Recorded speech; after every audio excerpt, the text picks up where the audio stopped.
So this video is just going to be a section that I clipped from one of my live streams I did a few months ago. And I'm just mainly speaking about how one should imagine something for the sake of it. You should imagine the having of it for the sake of having it. You should just do it instead of trying to get things.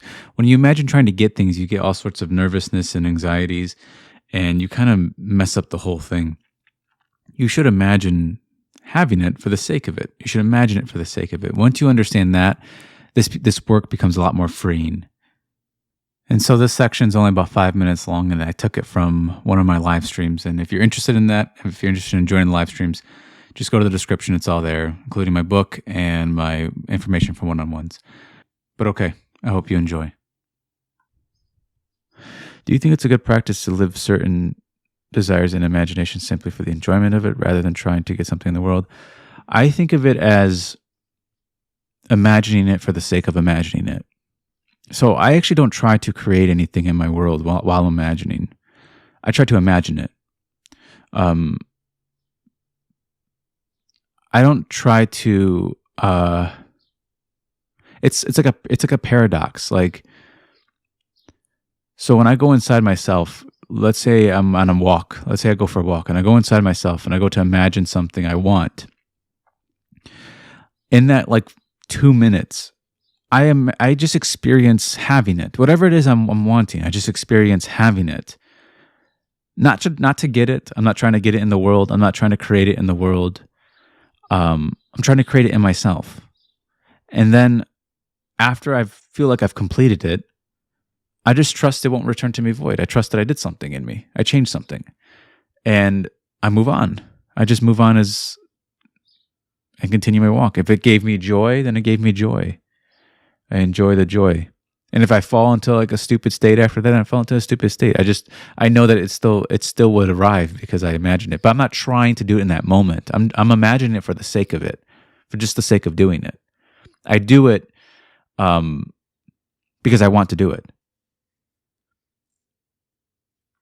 It's very paradoxical. You almost don't want to go in, because if you try to go into it, I'm going to try to create this thing, I'm going to try to do this and try to do that, you're kind of losing the plot of it all. And then I've noticed I get things easier when I stop trying to get things. I don't imagine to get it. I imagine having it. Because one will leave you unfulfilled. If you pay attention to how you feel after, one will feel phony. One will feel like you're trying to do something. You're trying to trick yourself. The other one is you're actually enjoying what you're imagining. You're in it. You gave it reality enough to be in it.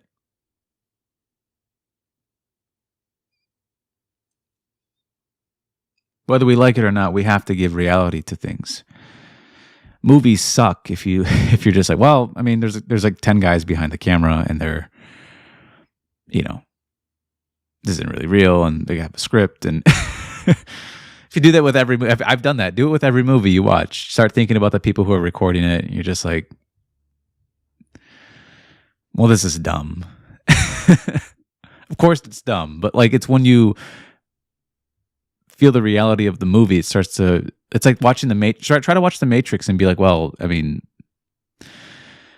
these people are just characters in a movie, and then those outfits were just given to them and made probably by some company, and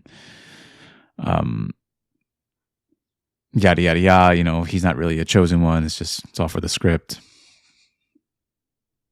You can't do that while you imagine. You can't be like, well, I'm imagining this. Isn't really. It's all happening in my head. It's not really true. It's all kind of stupid.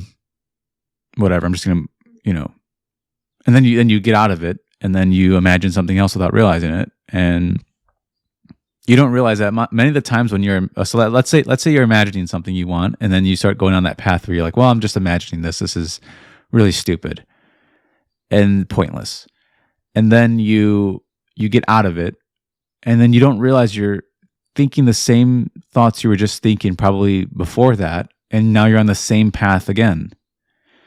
You adjusted paths, you moved paths inside yourself, and now you're back on the same track because you can't stop imagining. So you can't have that attitude. So when I imagine something, I don't have the attitude of I'm just imagining this.